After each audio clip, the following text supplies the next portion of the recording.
Hello friends, आज के video में हम जून 2012 का थर्ड पेपर देख रहे हैं।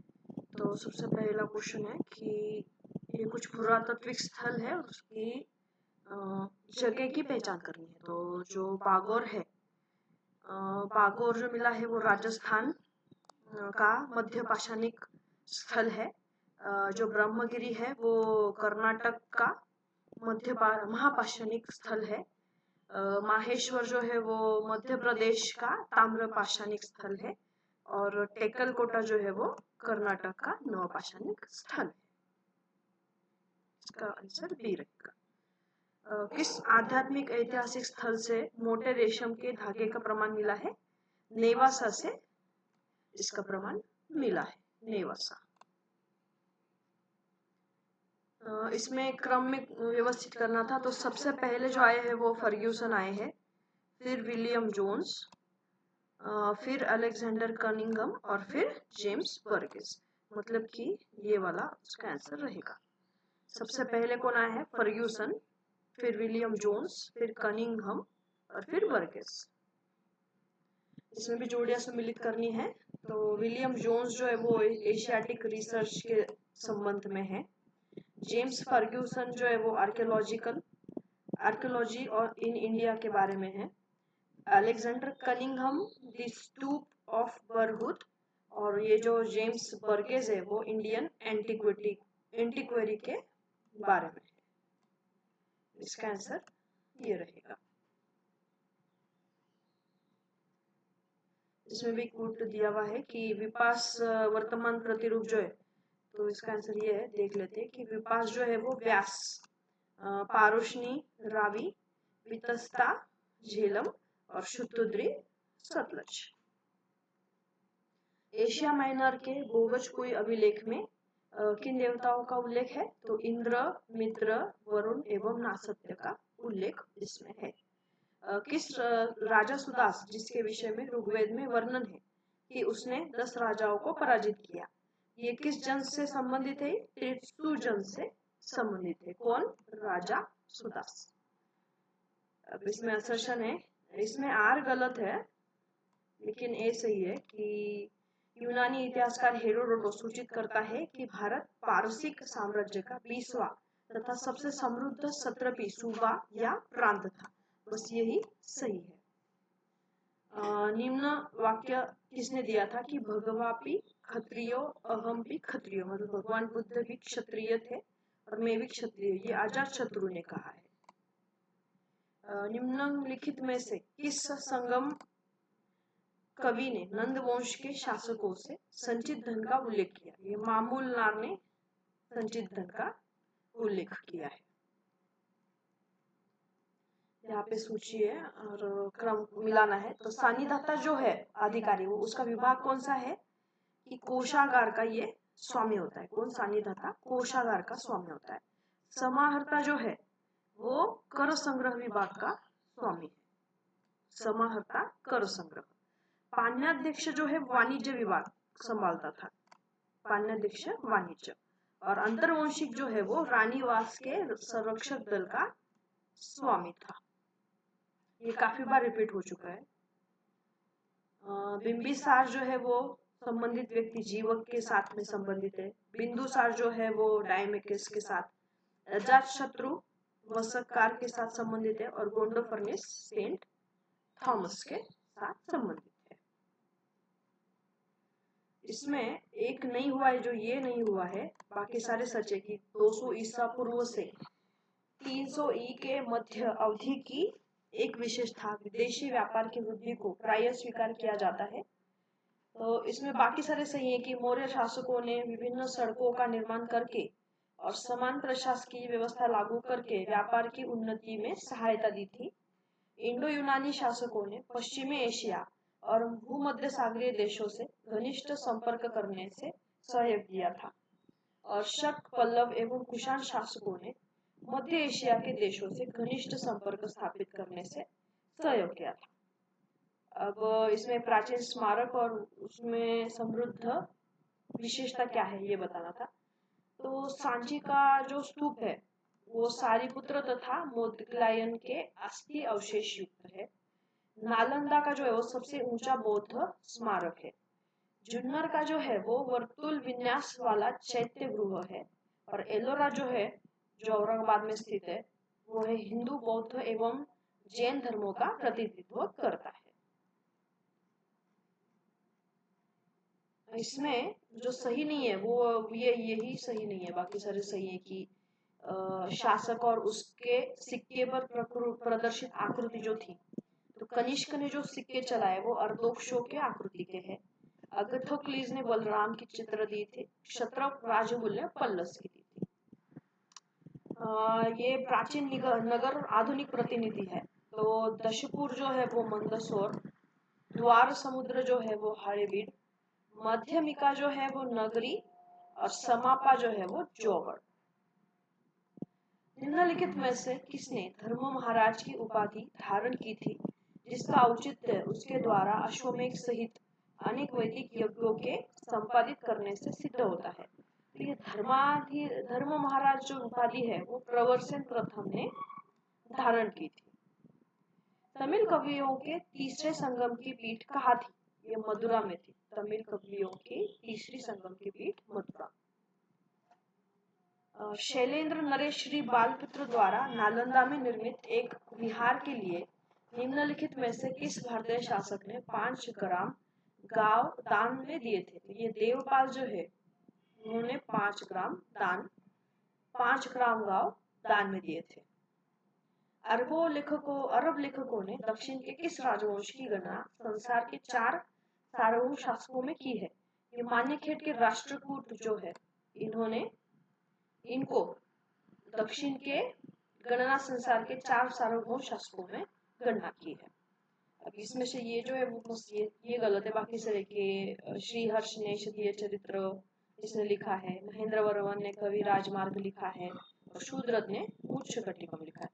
ये जो शूद्रक मूर्छकटिकम जो है वो 2024 में भी, मतलब कि जून 2024 का जो हिस्ट्री का पेपर था, ये रिपीट हो चुका है।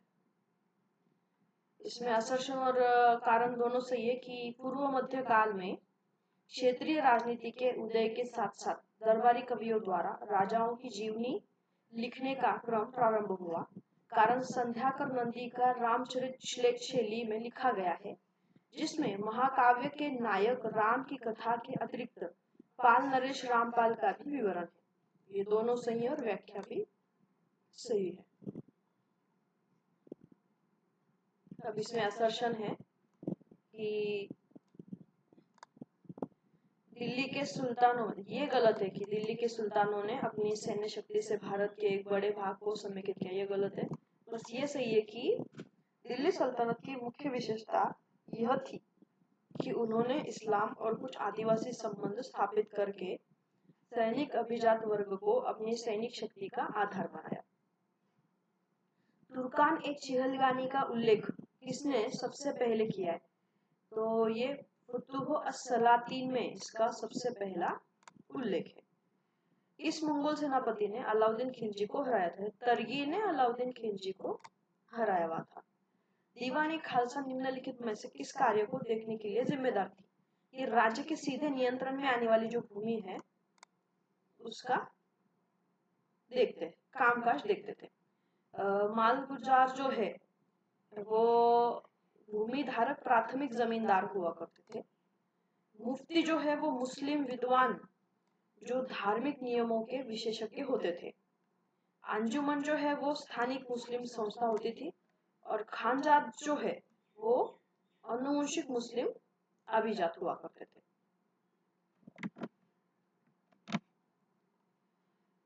इसमें है कि हुंडी क्या है? तो हुंडी एक ऐसा है प्राथमिक उत्पादनों को अदा किया जाने वाला अग्रणी धन।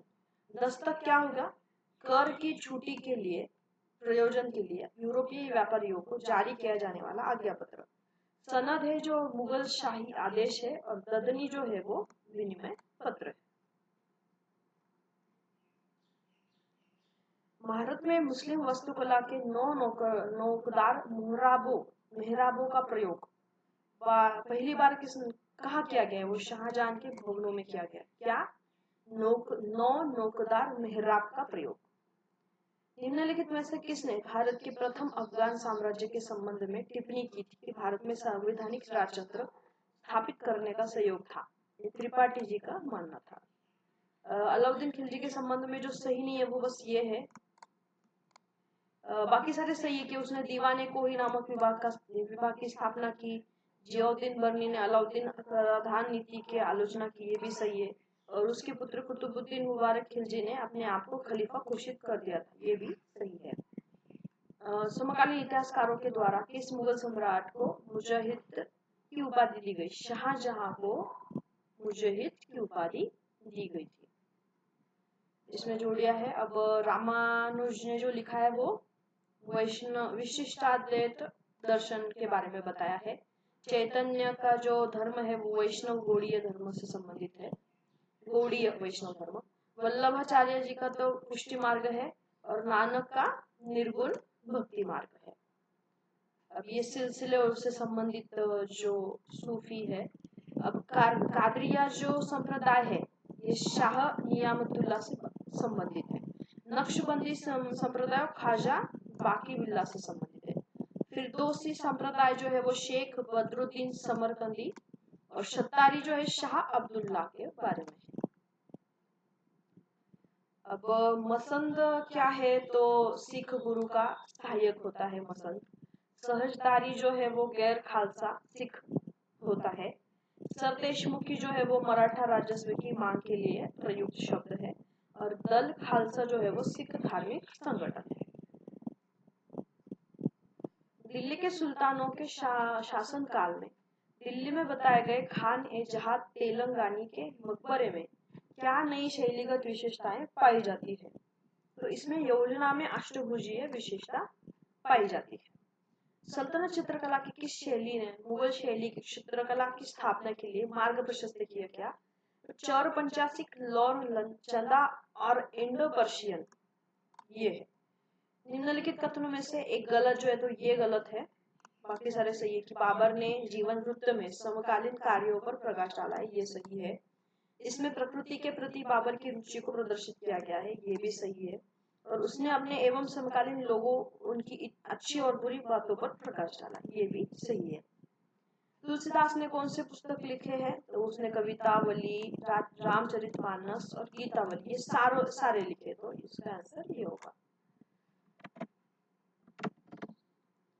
निम्नलिखित में से किसे वारकरी संप्रदाय का संस्थापक माना जाता है? तो नामदेव को संस्थापक वारकरी का माना जाता है। इसमें जो सही चयन है वो सारे सही है। पढ़ लेते हैं कि 17वीं शताब्दी में मुगल शासक वर्ग के संगठन के प्रसंग में निम्नलिखित कथनों पर विचार कीजिए। तो सामासिक शाही वर्ग का एक पहलू प्रशासनिक सेवाओं के सदस्यों की छोटी सी संख्या का धीरे धीरे प्रणोन्नयन था। ये सदस्य सामान्यतः खत्री और कायस्थ जातियों से लिए गए थे। कुछ ब्राह्मण भी इस शासक वर्ग में शामिल थे, ये सारे सही है। मुगल दरबार में एक व्यंग चित्रकार था मिस्किन नाम से। शाहजहां ने करतारपुर का युद्ध लड़ा था हरगोविंद सिंह के विरुद्ध। इसमें असर्शन दोनों सही है लेकिन स्पष्टीकरण सही नहीं कि 17वीं शताब्दी के अंत में और 18वीं शताब्दी के शुरू में किसानों के बार बार विद्रोह के बारे में यह विश्वास किया जाता है कि यह मुगल साम्राज्य के पतन का मुख्य कारण था। कारण केंद्रीकृत मुगल राज्य के खिलाफ क्षेत्रीय भावना नहीं थी। ये स्पष्टीकरण सही नहीं है, स्टेटमेंट दोनों सही थे। निम्नलिखित में से कौन सा केंद्र भारत में डच वाणिज्यिक केंद्र नहीं था? डच का हुगली नहीं था, बाकी सारे थे। मतलब मसूलीपट्टनम है, करिकल है और बालासोर जो है वो डच के केंद्र थे। उस अंग्रेज अधिकारी का नाम बताए जिसने चंद्रागिरी के शासक से वर्ष 1639 में मद्रास को पट्टे पर लिया था। ये फ्रांसिस डे ने मद्रास को पट्टे पर लिया था। इसमें जोड़िया सम्मिलित करिए। द्वितीय कर्नाटक युद्ध जो है वो एक्सा शेपल के बारे में है। तृतीय आंग्ल मैसूर युद्ध बसेन की संधि हुई है, नहीं सॉरी श्रीरंगपट्टनम की। तृतीय आंग्ल मैसूर श्रीरंग। द्वितीय आंग्ल मराठा जो वो बसेन की संधि है और तृतीय कर्नाटक युद्ध जो है वो पेरिस की संधि है। निम्नलिखित में से कौन सा प्रावधान सहायक संधि का भाग नहीं है? अब सहायक संधि में बस यही नहीं है, बाकी सारे पढ़ लेते हैं जो सही है वो, कि राज्य को अंग्रेज जनरल के कमान में अंग्रेज बल रखना होता था। राज्य को अन्य राज्य के साथ युद्ध करने या शांति करने के लिए अपनी की पूर्व अनुमति लेनी होगी, कंपनी की पूर्व अनुमति लेनी होगी, ये भी सही है। राजा अंग्रेजों की ईस्ट इंडिया कंपनी के सिवाय किसी यूरोपियन शक्ति के साथ संबंध नहीं रखने होंगे, ये सहायक प्रावधान के बारे में सही था। उस गवर्नर जनरल का नाम बताइए जिसने नौकरशाही का यूरोपियन और ऊंचे पदों पर भारतीयों को शामिल न करने की नीति अपनाई। ये कॉर्नवालिस ने यह नीति अपनाई हुई थी। इसमें असर्शन और ये दोनों सत्य है, तो देख लेते हैं। स्पष्टीकरण भी सही है कि अंग्रेजों ने भारत के अलग अलग भागों में भू राजस्व की अलग अलग अवधि लागू की थी। तर्क, इससे भारतीय किसान कंगाल हो गए, ये दोनों भी सही है। कर्जन किचनर का वर्ष 1904-5 का विवाद निम्नलिखित में से किससे संबंधित है? यह है वायसराय के परिषद में सैनिक सदस्य का पद समाप्त करना। इसमें ये जो अधिनियम है उसका साल, अब देखो, पंजाब भूमि एलिनिएशन अधिनियम जो है वो 1879 में हुआ है। केंद्रीय प्रांत भूमि एलिनेशन अधिनियम ये हुआ है 1904 में। उत्तर पश्चिम भारतीय प्रांतीय भूमि एलिनेशन अधिनियम जो हुआ है 1916 में। और दक्कन कृषि राहत अधिनियम जो हुआ है वो है, सॉरी फिर से पढ़ती हूँ, थोड़ा गलत हो गया। पंजाब भूमि एलिनेशन अधिनियम जो है वो 1900 की बात है। केंद्रीय प्रांत भूमि एलिनेशन अधिनियम ये 1904 की बात है। उत्तर पश्चिम प्रांतीय भूमि एलिनेशन अधिनियम 1916 और दक्कन कृषि राहत अधिनियम जो है वो हुआ है 1879 में। उस शासक का नाम बताइए जिसे वर्ष 1875 में भारी कुशासन के आरोप के कारण हटाया गया। यह है मल्लाराव गायकवाड़ बड़ौदा के, इनको शासन से हटाया गया था 1875 में। मद्रास से प्रकाशित किए गए प्रथम अंग्रेजी सांध्य दैनिक समाचार पत्र का नाम था मद्रास मेल। यह न भूले कि निम्न वर्गों, उपेक्षितों, गरीबों, अशिक्षितों, मोची, सफाई कर्मी में भी आपकी भांति रक्त और मांस है, वे आपके भाई है। ये स्वामी विवेकानंद का स्टेटमेंट था। 1857 का विद्रोह एक आंदोलन नहीं था, ये कई आंदोलन थे, ये C.A. बेली का मानना था। C.A. बेली इसमें समाज की स्थापना और उससे संबंधित जो विचारवंत है उसके बारे में। नारायण गुरु ने जाति मीमांसा के बारे में बात की। त्रिपुरा नेनी राज रामस्वामी चौधरी ने शंभुक वेद के बारे में बताया है। वेंकटरायलु नायडू ने राइजिंग सन के बारे में बताया और श्रीधर नायडू ने वेद समाज की स्थापना की। तो इसका आंसर ये। इसमें जो श्रीधरलु नायडू जो है वो सेट में आया हुआ है एक बार, वेद समाज। ये भी एक है कि त्रिपुरा नेनी रामस्वामी चौधरी शंभुक वेद, ये भी याद रखना होगा हमें। अब इसमें जो आंदोलन पहले हुए वो तो सबसे पहले वाहवी हुआ है, फिर कूका, फिर मुंडा और फिर मोगला। वाहवी, कूका, मुंडा और फिर मोगला। अब यहाँ पे ये जो दिया हुआ है उसको वर्ष भी हम देख लेते हैं क्योंकि ये भी हमें पता होने चाहिए। तो ये ब्राह्मण समाज का ब्राह्मण विवाह अधिनियम जो है वो 1872 की बात है।